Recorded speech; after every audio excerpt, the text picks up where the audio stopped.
Okay. Okay, this is Dr. Paul Firnhaber.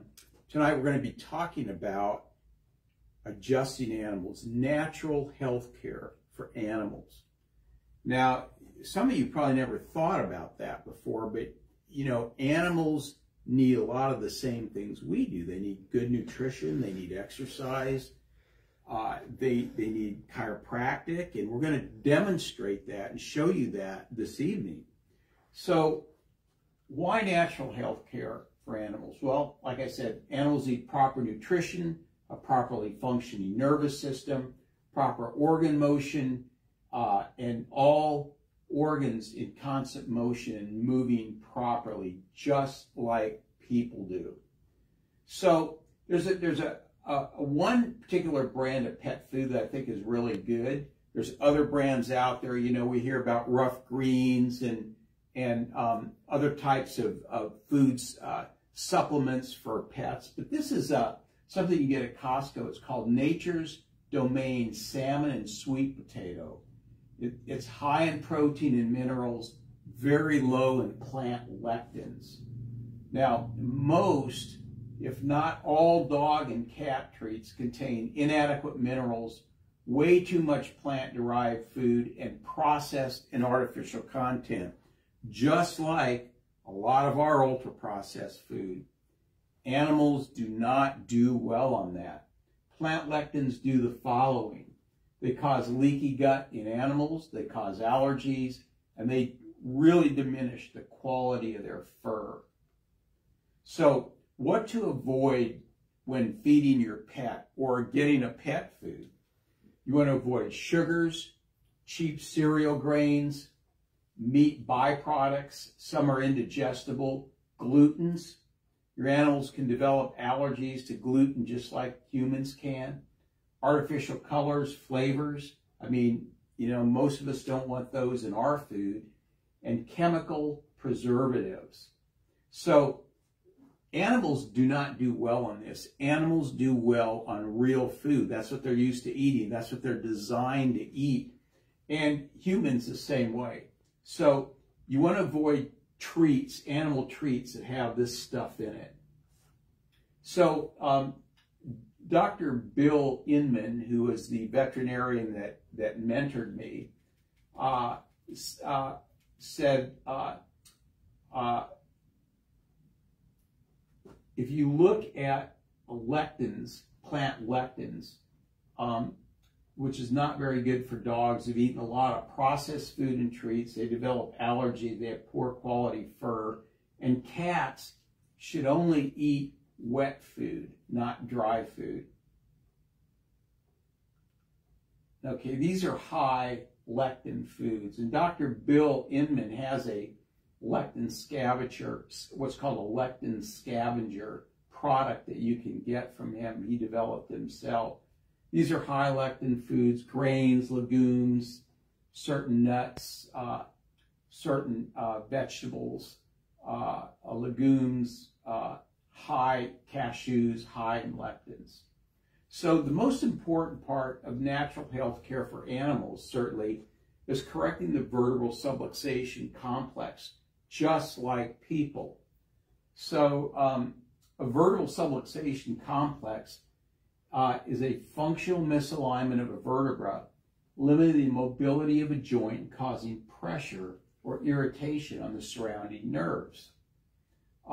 So in an animal, if a subluxation exists, the animal loses normal flexibility of its spine, affecting performance and resulting in a stiffness and muscular tension.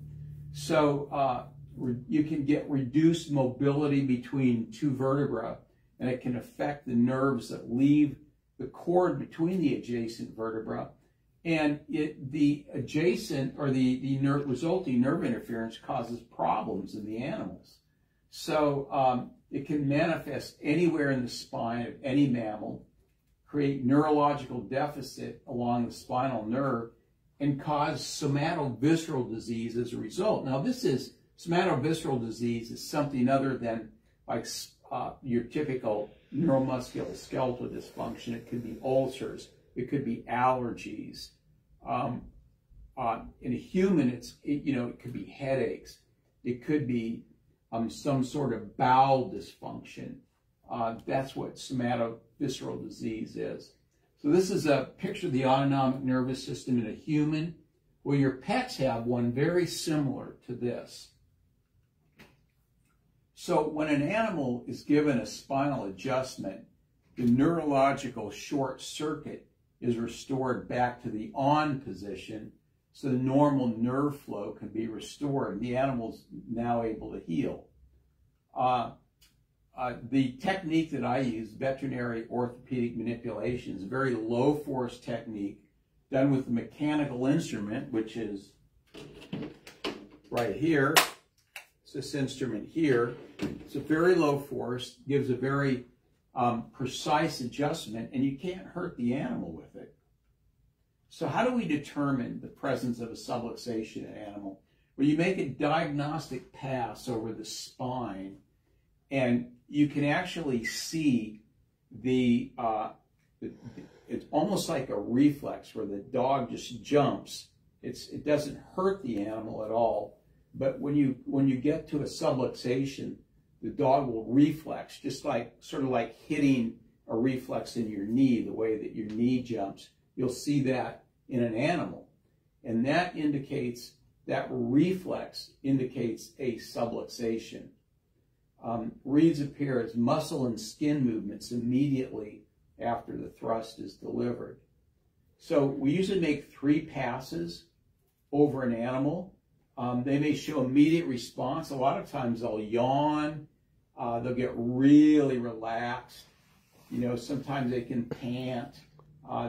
Sometimes they just want to lay down. And often the animal will move better right after the adjustment. So these are some examples of some things that work really well in dogs.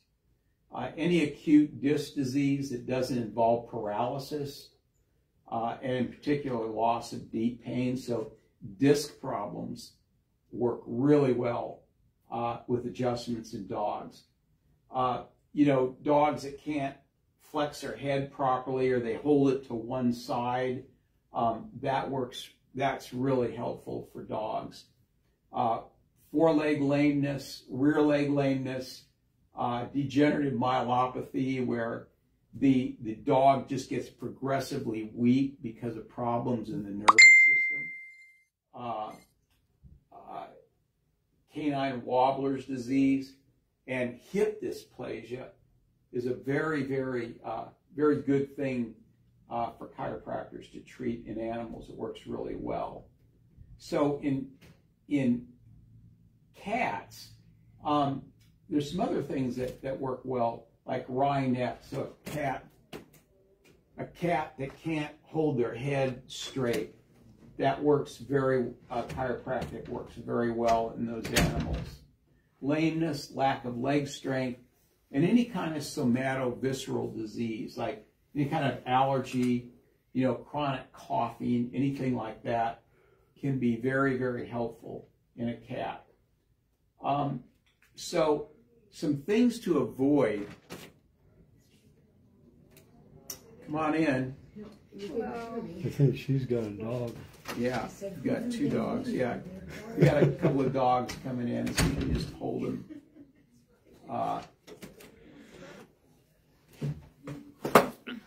There you go. Okay, come on in. So things to avoid in animals after they get an adjustment. So they need to move. You don't put them in a cage. You need to avoid stairs. And you need to avoid pets jumping off couches or beds or counters, or jumping off in a car from front seat to the back seat. That should be avoided. Yes. Yeah, you need to avoid that. So I'll throw them back out. Oh, hi, Finny. Maybe we should have you in the next chair, and your friend between us. Getting too close. Okay, yeah, all right. They need their space. Okay. You can go. Yeah. Doesn't like Buddy for some reason. So this is an example of what we would see some problems that chiropractic in animals could really help animals with: inflammatory bowel disease, hypothyroidism, kidney disease, dermatitis, food allergies, and any kind of allergy. Chiropractic works really well for animals. So in large animals, and I've adjusted horses before, and I'll tell you a story about one here in just a minute, like lameness, gait abnormalities, lack of neck flexibility, poor performance, and somatovisceral disease in horses too, which could be degenerative joint disease, problems in the lower leg of the horse, colic, ulcers, allergies, hives, edema, head shaking, and coughing. So one of my first horse patients was a horse that had this chronic cough and wheezing, and the owner could never figure out what was wrong with it. And so I started adjusting it and went through a course of treatments, and the problem just left. The horse is fine. So any kind of thing like this responds really well to animal adjusting. VOM adjusting on bulls has been known to increase semen production 10 to 15%. So that's money in the pocket of these people who raise bulls. Okay. Also, another thing that works really well for animals is low-level laser, and I use this on humans. This really accelerates the healing of an animal. So how does laser work? Laser works, there's an interaction between the cells and the photons of light in the laser, and it creates a chemical reaction in the body, and it causes the tissue to heal quite a bit faster at the cellular level. So the low-level laser enters a tissue, it alters membrane permeability. It's absorbed in the mitochondria of the cell and creates physiological changes. So almost all human disease is a mitochondrial problem, and I've talked about that in some of my talks. It's written about in the medical literature. So if you can help the mitochondria, the parts of our bodies or cells that produce energy, you can really help somebody heal a lot faster. We got laser therapy for our pug that passed away a year ago, and it extended his life for a year. Yeah, I believe it. And we were ready to lose him. Yeah, I'm glad to hear that. Laser is powerful. So, and we'll do some laser on these animals tonight too. So what are the effects of low-level laser? Rapid cell growth. So that's with healing. Faster wound healing. Increased metabolic activity. So it actually increases the healing process. More oxygen and blood cells to the area. Reduces scar tissue formation, which is really important. Increased vascular activity, so it stimulates lymph and blood circulation. Stimulated nerve function, which is really important, so it can actually help nerves heal faster. And it stimulates macrophages, which is really important for the immune system. So the combined effect of adjusting and lasers is very powerful for animals, and I see that all the time. So now I'm going to go get my laser, and then I'm going to work on your animals, okay? All right. I'll be right back. What is mitochondria? Okay, mitochondria are parts of the cell that produce energy. So when your mitochondria don't work, you're tired all the time. You have fatigue. And laser really helps mitochondria function better. That's a good question. So Yeah, if we you were have told it fatigue, was a where, powerhouse. what part of your body is Powerhouse of the cell. Well, it depends on the organ that's affecting it. Like, could be thyroid, it could be adrenal glands, could be liver. It depends on the part of the body that's affecting it. And there may be other things as well. How do you know which part? How do I know which part? That's what I do in my office. That's what I figure out. It's one of the things I do in my exam room, is figuring that out. And blood work can help with that as well, to help with that. I'll be right back.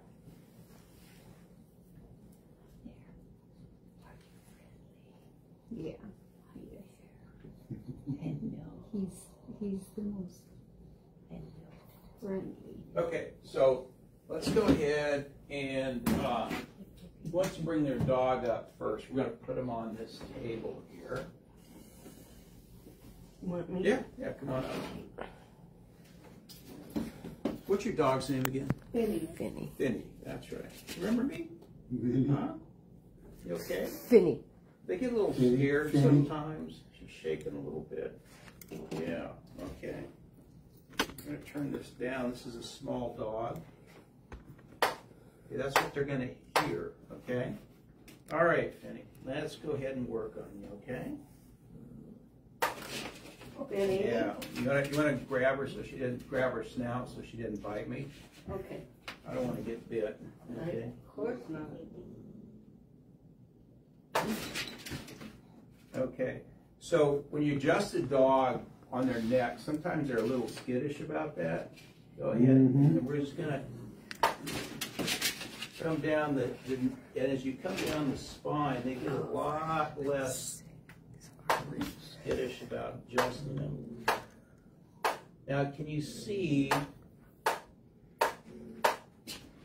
There we go. It's okay. Finny. Can you see how they kind of jump just a little bit? The tissue just, that's a good example of subluxation. See that they just kind of jump there? That's a reflex, the subluxation reflex. So what's that mean? That means that the dog needs to be adjusted. That's what that means.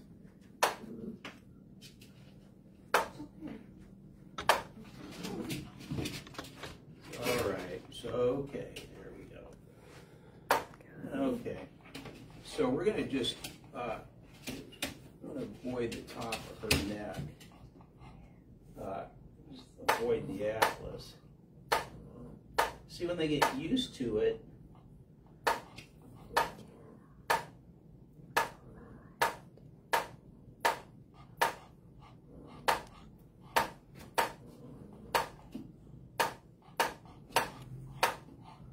there we go. Your dog had any problems recently, Carla? Not that I know of. Okay.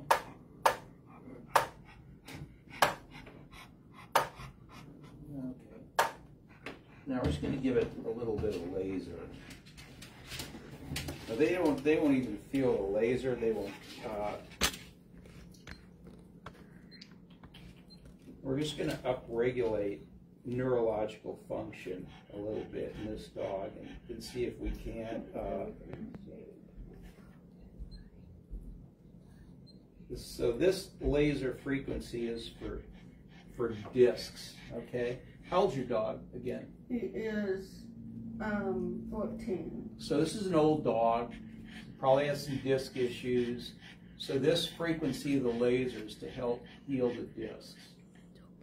Okay. And they, won't even feel, the dog won't even feel this at all.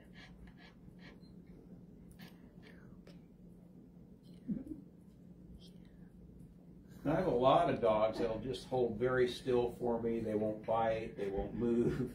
But some are pretty skittish. And I don't know if it's because they just don't like to be touched by a stranger, or if they get a little scared of the noise and it's just something that's very, very different they're not used to.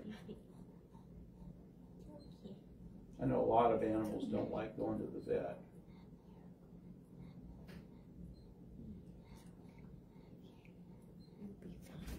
Okay, good.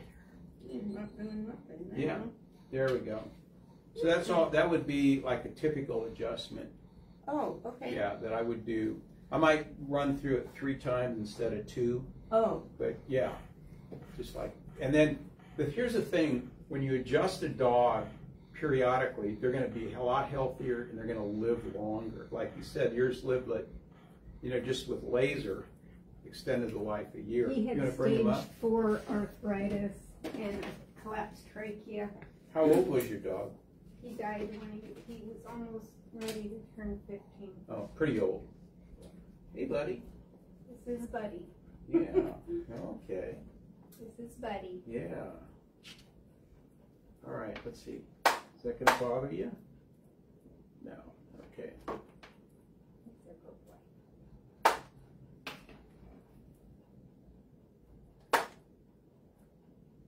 See, this is a good dog. This is the way dogs, I really like it when I get one like this, because they're a lot easier to work with. Got a lot of muscles. Lucky wouldn't have been this laid back. He would have been all over the place. But he's the easygoing one. Boy, he is easygoing. That's your boy, yeah. Probably was lucky, was the one that probably needed it. Might be. What is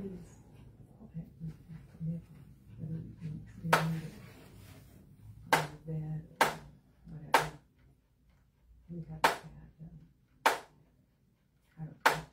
You got a lot more muscle in there than that little poodle did. Don't you? Yeah, pugs have a lot of skin. A lot of loose skin.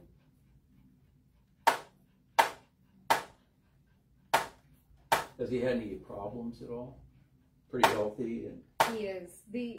Well, he does have a leaky, what do you call it?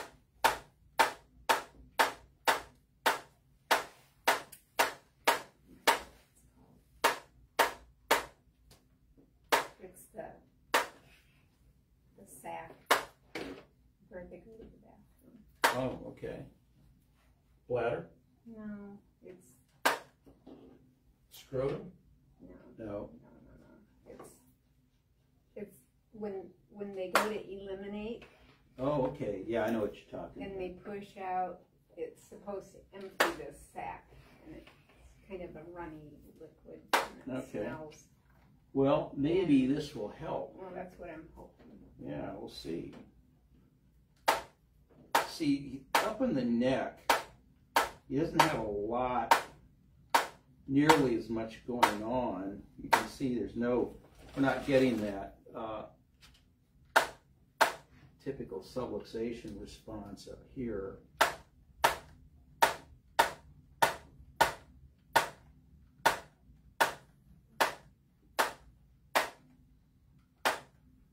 Now we're getting it a little bit more.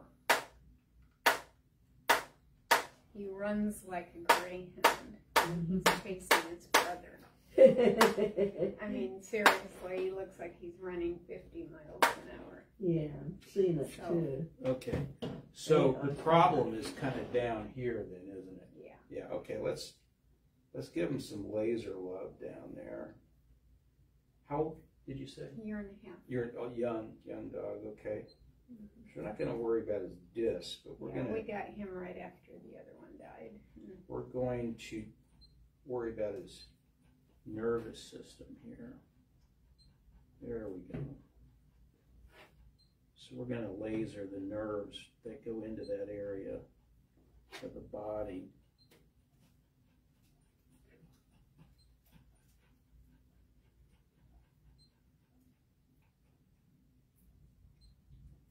Anal glands, is that what you were thinking of? Or What? anal glands? That's it. Anal glands, okay. The other dog that passed away, we had his removed. Gotta get up. Because There they we go. leaked There we go. so bad. And It's what she was talking about. I don't know what the purpose is, because it isn't just excretory thing. And now vets drain those sometimes too, don't they? Yeah, we've and had- or groomers even. yeah, we've had them drained, but you can have them removed. And that's what we did with Gus, but it's also kind of risky because if the vet cuts a nerve or something, it'll always leak. Mm. But it did solve the problem. But it's like $600 to have it done. And now we have 2 of them. We just can't afford it. So we're just giving, what I'm doing is lasering the nerve roots that go into that area, that come out of the spine. And then we'll do a little bit of, I'll use the laser, I'll do a colon frequency here and see if we can't help those glands a little bit.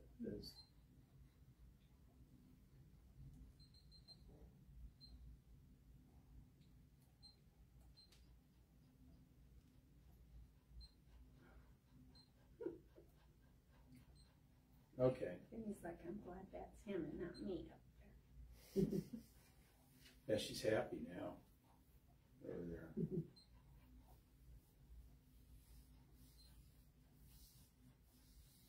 we're just going to laser that area really good. And I'd be real interested to know if this clears it up. I will let you know. Yeah.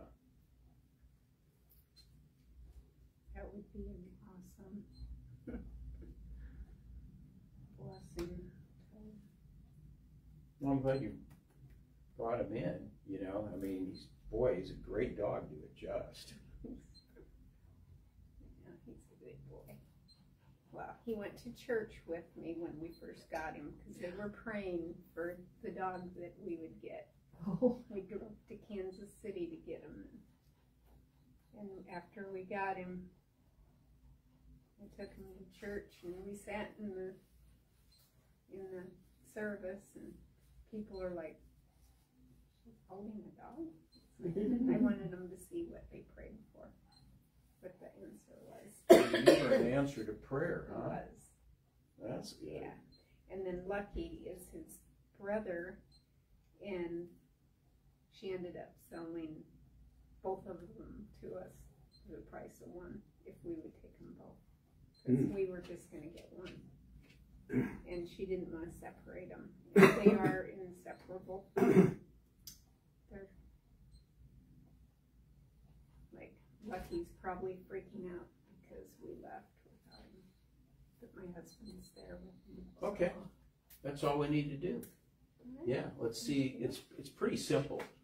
Let's see how he does, okay? Right. And you just let me know. And that's what I do when I adjust an animal. It doesn't take very long. It's pretty simple. It's very, very powerful. Okay. So, yeah. I will let you know. Good. Any questions? All right. Good. Does it matter if the dog is male or female when you adjust?